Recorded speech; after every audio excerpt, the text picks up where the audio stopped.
오늘 여론조사는 미디어토마토 여론조사가 나오는 날이죠. 긍정 윤석열 지지율 긍정 37.5, 부정 59.0. 근데 이따가 이야기를 하겠습니다만 여론조사가 가끔씩 튈 때가 있어요. 그러니까 보수의 과표집 이런 측면이라고 보시면 될 것 같은데 여기서 오늘 볼만한 여론조사는요. 총선 지지정당입니다. 지지정당. 그러니까 4.10 총선이 다음 정당들로 치러진다면 선생님께서는 어느 정당을 지지하실 생각입니까? 정당명은 순환해서 불러드리겠습니다 했는데 민주당 42.2, 국민의힘 36.3, 이준석 신당 7.8, 이낙연 신당 3.5, 정의당은 정말 쪼그라드네요. 1.9 이런 정도예요. 느낌은. 물론 총선 때 가면 저렇게 나오지는 않습니다.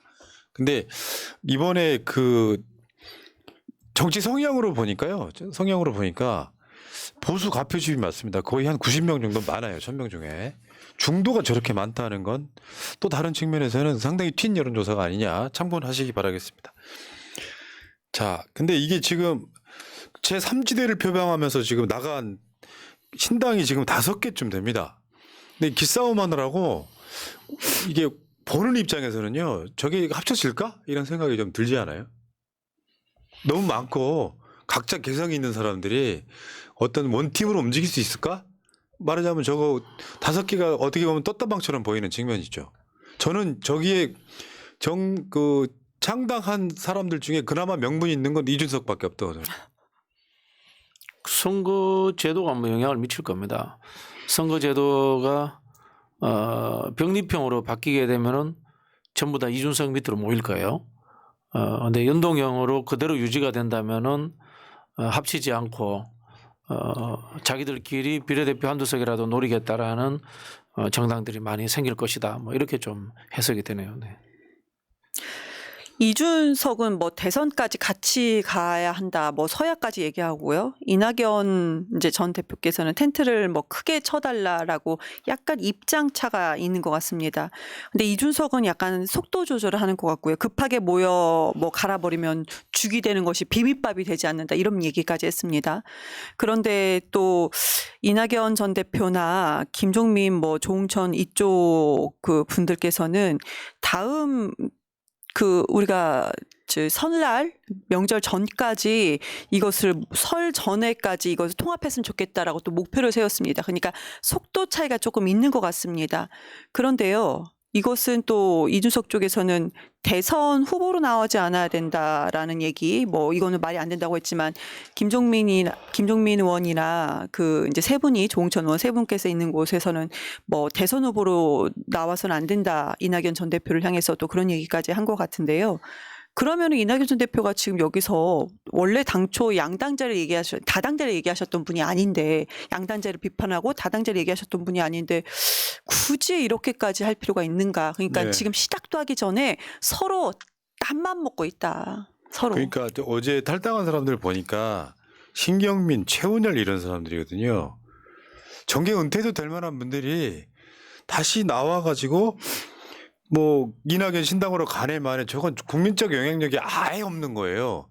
예를 들면 국민적으로 국회의원도 안 해봤지만 대선 후보급으로 떠오른 박진영이 난 여기 택할래 이렇게 되는 상황이 아니라 정말로 흘러간 물들을 다시 퍼와가지고 붙는 느낌인데 신당이란 느낌을 주려고 하는 그런 시도처럼 보입니다. 그러니까 새로운 미래라고 하는 거 지금 대표적으로 언론에 나오는 게 이낙연, 신경민, 최은열이잖아요. 이낙연 대표 지금 뭐 방송에서도 많은 지역구 사람들이 나와서 얘기하지만 이낙연 대표가 광역단체장 했던 지역에서 출마해도 낙선한다 이런 얘기를 하고 계시잖아요. 지역 민심을 그렇게 전하고 있죠.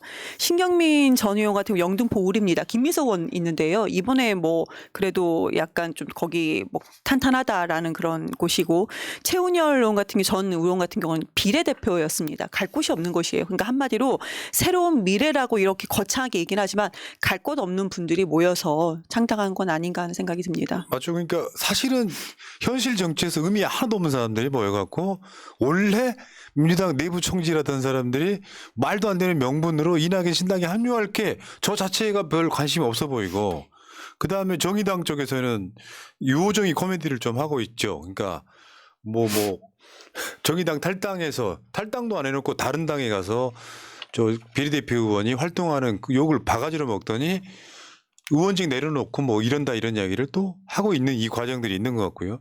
전체적으로 한번 볼까요? 요게 제3지대 세력 흐름도 여기 경향신문인가에서 만든 건데 여기 보면은 까만줄이 이제 합류가 된 거고 합류 예정인 게 점선으로 돼 있는 거예요. 여기 보고 있으면 요걸 보고 있으면은 그냥 떴다방 이상도 이하도 아니다. 왜냐하면 큰 줄기는 윤석열 심판 선거의 흐름이 잡혀 있는데 여기서 막 이합 집산 막 하는 거예요. 정치 생명을 연장하는 매치니코프식. 이준석이 떴다방이 되어서는 안 된다라고 이야기를 하잖아요. 그럼 이낙연 보고 떴다방이라고 하는 거예요. 그렇죠. 나머지 사람들 보고 당신들 떴다방이야 이야기를 하는 거고 빅텐트가 아니라 집을 지어야 된다 그 이야기를 하는 것도 텐트는 치고 바로 걷어버리면 또 다른 데로 가지 않습니까? 이낙연은 그런 사람이야. 나머지 이제 정의당에서 나온 사람들도 그런 사람이야 라고 비판을 하는 거고요. 결국은 지지율이 높고 그나마 윤석열에 의해서 쫓겨났다라는 이미지적 정당성을 가지고 있는 내 밑으로 와서 다 기어 뭐 그 이야기를 하고 있는 겁니다. 네. 이낙연 대표가 국민들은 양자택일의 속박에서 벗어나 비로소 정부와 정당을 선택하는 권리를 회복하는 국민 복권의 날로 기록할 복권의 날로 기록할 것이다. 뭐 정치 해방의 날이다. 이렇게 얘기했습니다. 양자택일, 그러니까 양당제가 아니라 다당제를 얘기하시는 분들 이분의 정치를 하나하나씩 보면 이분이 언제 양당제를 얘기했습니까? 그리고 제가 왜 이 말씀을 드리냐면은 국민들은 그래 이준석 꼴보기 싫어. 그래도 이준석 나름대로 명분은 조금 하나 이해가 됩니다. 근데 지금 이낙연 전 대표에 대한 명분이 무엇이 있습니까? 지금 이낙연 전 대표는 양당제가 아니다. 다당제, 국민의 선택을 해야 된다. 국민의 복권의 날로 기록해야 된다라고 말씀을 하시지만 평소 때 한 번도 하지 않은 얘기이셨기 때문에 국민들 보는 시각에서는 명분이 제로입니다. 맞죠. 근데 또 저런 사람들이요. 정말 이제 흘러간 물인데 당명에다가는 미래란 소리를 되게 많이 붙여요. 새로운 미래, 미래의 대연합. 이런 사람들한테 미래가 있을까? 물론 뭐 국회의석 몇 석은 얻을 수 있겠죠. 선동되는 사람들이 찍을 테니까. 근데 이런 사람들이 역사의 물줄기를 미래를 향해 나아가고 있습니까? 이거는 윤석열 심판 선거 이전에 네. 저는 이렇게 보거든요. 이재명 후보가 대통령이 됐어야만 그나마 대한민국의 미래가 담보되는 거였거든요. 근데 그거를 결국에는 역사를 역지시킨 자들이에요. 어떻게 보면 공범들이라고 이 사람들이 대선 때부터 이런 짓 하고 있는 것 같고요. 어제 재밌게 봤어야 될 것 중에 하나가 용해인 의원이에요. 민주당의 비례연합정당 제안한 거. 현실은 그런 것 같습니다. 지금 한동훈이만 해도 지금 그 병리평으로 가자고 어제 주장을 했잖아요. 현실은 민주당 입장에선 병리평 받아들이긴 좀 힘들어 보이고 현재까지 느낌으로 보면 네. 그러니까 저번 선거랑 똑같아지는 거죠. 다른 말로 하면 위성정당일 수 있고 지금 용해인 의원 같은 경우는 비례연합정당을 지금 제안할 수밖에 없는 상황이 여기까지 온 것 같아요. 지금 총선은 지금 90일도 안 남았는데.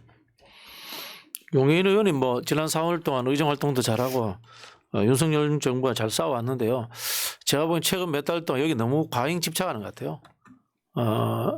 이 한 4, 5개월 정도의 용해인 의원이 좀 더 윤석열 정부와의 투쟁력을 높여주셨더라 하면 하는 좀 아쉬움도 났고요. 그리고 이 제도 문제에 대해서는 이렇게 단순하지 않습니다. 제가 지난번에도 말씀드렸는데요. 병리평이냐 또 연동형이냐에 따라 가지고 이 군소정당들의 의석수가 많아진다라고 단정 지을 수 있는 게 아닙니다. 김어준 총수께서 그때 이제 전문가라고 데리고 나오신 분이 정확치 않았어요. 예를 들어 볼게요. 2016년에 안철수 당은 병리평인 상황에서 비례대표 12석을 가져갔습니다. 2020년에 열린민주당은 연동형인 상황에서 3석밖에 못 가져갔습니다. 연동형이라고 해가지고 군소정당이나 진보정당이 의석수를 많이 갖고 간다는 것은 잘못된 생각입니다.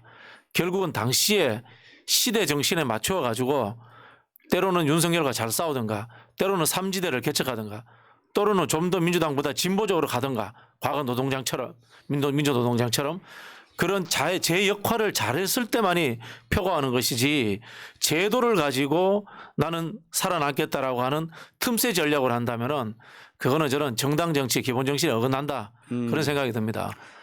제가 지난번에도 한번 예측을 드렸습니다마는 민주당은 병리평이냐 연동형이냐 일찍이 선택할 필요가 없습니다.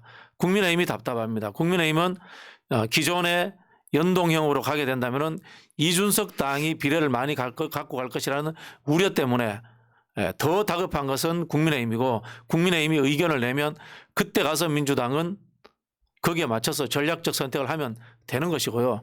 용해인 의원도 제도를 가지고 연대하자라고 이야기하지 말고요. 윤석열 정부를 어떻게 끌어내리자. 그리고 그것에 대한 정책 비전을 어떻게 갖자라고 그런 가치와 노선을 가지고 먼저 제안을 하는 것이 정당 정치에서 저는 정석이다. 그런 말씀 드리고 싶습니다. 근데 이제 그 이야기도 나왔어요. 나오긴 나왔는데 여기 지금 조국 장관도 비례연합정당 제안 대상이다 얘기를 했고 오늘 정의당은 조국은 안 돼 이런 메시지가 나왔거든요. 이런 측면이 좀 있었고. 정의당하고 할 생각도 없어. 그러니까 정의당은 지금 급해졌죠. 기가 차가지고. 아까 지지율도 보셨지만 2%가 안 나와요. 강서구청장 보궐선거 때 이미 정의당에 대한 미싱을 확인이 됐어. 용해인 의원이 얼마 전에 문재인 대통령 만나고 왔죠. 그러니까 문재인 대통령도 지금 연동형 비례제 유지 등에 더 긍정적인 걸로 알고 있거든요. 그러니까 이런 측면도 있고 그렇다 보니까 이 분위기 속에 한동훈이가 비례제는 병리평이 돼야 된다라면서 민주당한테 지금 입장을 물어보는 상황이었는데 용해인 의원도 무슨 비례연합신당을 개혁연합신당을 무조건 만들자 이런 게 아니라 여기서 내세우는 이제 슬로건은 이런 거예요. 윤석열 정권 심판 진보적 정권 교체할 사람들만 우리 뭉쳐보자라고 한번 던지는 것 같다 이런 생각이 들어요. 좋은 것 같아요. 원칙. 그러니까 추진하고 있는 원칙은 말씀 주신 것처럼 윤석열 정권 심판, 진보 정권 교체 참 좋습니다. 그리고 완전 연동형 비례제 전환 뭐 이런 것도 있고요. 다 좋은데요. 저는 조금 아쉬웠던 점은 뭐냐면 용해인 의원 좋습니다. 지금까지 의정활동 너무나도 잘 했어요. 참 저희 얼마 전에 저희 딸내미가 저희 이제 집에 아무도 없어요. 대전에 있는 딸내미가 일주일 동안 집에 아무도 없어서 엄마랑 그럼 서울에 있을래? 그래갖고 저랬더니 한 명은 누구 만나고 싶대요. 누구냐 할 때 용해인 의원을 만나고 싶다 할 정도로 중학생이 봤을 때도 옳은 얘기를 했던 사람인 것 같다. 그러니까 그러니까 정치를 모르는 중학교 2학년 여학생이 만나고 싶을 정도로 의정활동을 잘한 건 인정합니다. 그런데 그건 있습니다. 우선 비례로 해서 의정활동을 한번 하셨죠. 그러면 지금 비례연합 정당을 추진한다 하더라도 저는 용해인 의원이 한 지역구로 이번에 두 번째는 출마하는 모습을 좀 보였으면 훨씬 더 좋지 않았겠나. 비례의원으로 의정활동을 하고 또 비례의원으로 의정활동을 하겠다고 하는 걸로 모습이 비춰질 수 있지 않습니까? 결론적으로 그렇게 되는 것이고요. 그 부분에 대해서는 조금 아쉬움이 있습니다. 그러니까 저는 용해인 의원의 저런 메시지 꼭 용해인이 아니라도 저쪽에서도 지금 떴다방 떠가지고 막 당 만드는 것처럼 우리도 이런 측면에 대비를 좀 해야 되지 않을까라고. 그러니까 이게 윤석열에 반대하고 그 윤석열에 반대하는데 예를 들면 이준석은 진보라고 볼 수 없잖아요. 개혁이라고 볼 수 없어서 그런 사람들이 제 세력이 뭉쳐야 된다라고 한번 아젠다 띄우는 것 같고요. 지금 조국 장관도 그 리셋 코리아 행동이라고 하는 걸 지금 가동시키고 있거든요. 조국과 친구들 뭐 이런 개념이어서 거기 보니까 강연 내용을 보니까 굉장히 좋더라고요. 민주당이 보다 적극적으로 반연대 꾸려야 된다 이렇게 지금 이야기가 나오고 맞습니다. 있는 상황이라. 맞는 말씀인데 민주당이 저렇게 하지 못하는 아쉬움이 있기 때문에 또 저런 말씀이 국민들의 마음에 울림을 주는 거라고 생각합니다. 네. 2012년도에 야권 연대를 했잖아요. 야권 연대를 해서 그 당시에 이제 통합진보당의 민주당이 의석을 좀 배려를 해줬습니다. 그때 생각을 한다면요. 비례대표가 아니라 지역구에서도 충분히 출마할 수 있는 거고요.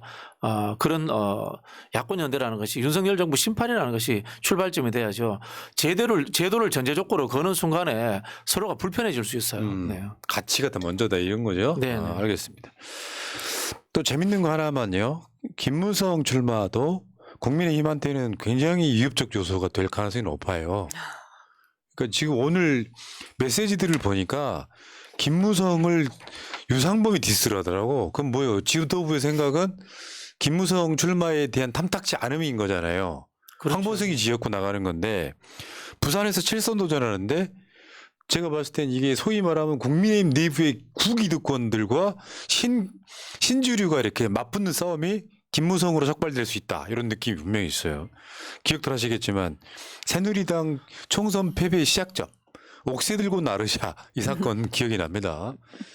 지금 저거 보면 그러니까 그런 거죠. 민주당에도 뭐 아마 김무성하고 이낙연 나이가 비슷하죠. 거의 비슷한 연배일 거예요. 자, 그 당시 그때 사건이 떠오르기도 합니다. 그러면서 어제 그 김무성이 한동훈 비대위원장은 정치 경험이 부족하다. 여기다가 윤석열까지 포함해서 집어넣거든요. 그러니까 저런 메시지가 나왔다고 하는 거는 사실 어떻게 보면 한동훈이 비대위원장으로 앉아 있는 게 웃기지 않아요? 뭔 경험이 있고 뭔 해안이 있다고 앉아가지고 99일배 같은 애 하나가 비대위원장 앉아 있으면 그저 기존에 있던 국회의원들이 봤을 때 신선하다는 느낌이 들까요? 큰 따옴표 저 좀 잡아주세요. 네. 웃깁니다. 이렇게 해줘야 돼요. 그러니까. 웃깁니다. 그러니까 저는 김무성에 동조하지는 않지만 메시지에 공감하는 거죠 지금. 이런 얘기도 있어요. 나이로 컷오프시 불수용하겠다. 무소속 고려한다 이런 식으로. 그러니까 부산 같은 데서는 왜 저런 얘기가 나올 수 있냐면 여론이 국민의힘한테 안 좋다는 뜻이에요. 윤석열한테 안 좋다는 뜻이지. 부산 출마한다는 뜻이에요. 무소속으로라도. 네. 네. 그러면 한동훈 이걸 어떻게 정리할 거냐. 다독다독해서 적당하게 타협을 볼 거냐 아니면 거기 출마한다고 하는 대통령 비서실 출신들을 공천할 거냐에 대한 고민이 또 생길 수밖에 없어요. 한동훈의 생각이 필요할까요? 한동훈은 그 용화대에서 하라는 대로 아마 지시받고 하는 듯한 모습을 보이는데 김건희 씨 특검에 관련돼서 처음에는 자기 의견을 조금 냈다가 갑자기 의견을 또 바꾸지 않았습니까? 근데 이것도 마찬가지일 것 같습니다. 윤석열 대통령이 하라는 대로 할 건데 그동안에 윤석열 대통령이 하는 행보를 보면은 그러니까 포용하는 정치는 생각하지 않을 것 같습니다. 그런 게 어딨어? 자기 사람 내리꽂으면 되지. 약간 그렇게 생각하지 않을까 그렇죠. 합니다. 그렇죠. 뭐 캐비넷 한번 뒤져봐. 뭐 이렇게 했죠. 네, 김무성 뭐 있겠지. 지금까지 그렇게 정치했는데 뭐 없을까? 뒤져보라고 하지 않을까요? 전반적으로 봤을 때 영남과 그 서울 강남 정도가 당선 가능성이 높은데 당선 가능성이 높은 지역에 박이 터지니까 자기들끼리 이제 우리는 우리 입장에서 이낙연 실컷 막 밉지만 저쪽에서도 그런 세력들이 윤석열이 잘해버리면 안 나올 세력들이 다시 나오기 시작해서 자기들 간의 싸움이 이제 시작됐다 이렇게 보면 될 것 같아요. 그러니까 더군다나 얘네들은 지금 이철규를 공관위에 꽂음으로써 한동훈 이철규가 윤석열 공천을 대리하는 모양새. 요 느낌? 네. 네. 자, 근데 이게 박 터질 수밖에 없는 거죠, 지금. 리스트 한번 보면 대략 이런 식이거든요. 만만한 곳에는 대통령 비서실 출신 애들이 너무 많이 내려가는 거예요, 지금. 검사 출신과 대통령 비서 출신과 이런 애들이 내려가는 데라고는 대부분 다 그런데요. 당선 가능성이 높은 곳. 그러니까 당선이 확실하게 보장되는 곳은 거의 없어요, 지금. 분당을 뭐 해운대 강남을 뭐 송파, 부산, 기장, 경남, 밀양, 의성, 함양, 창녕, 뭐 사천, 대구, 중남, 충북, 청주 뭐 이런 식으로 쭉 내려가는 곳들이 대부분 이런 곳들이어서 저기도 볼만하겠어요 지금 보면. 저런 사람들 중에 공천 이제 저런 사람들이 밀린 사람들이 또 이준석 신당으로 또 꽤 건너가겠죠.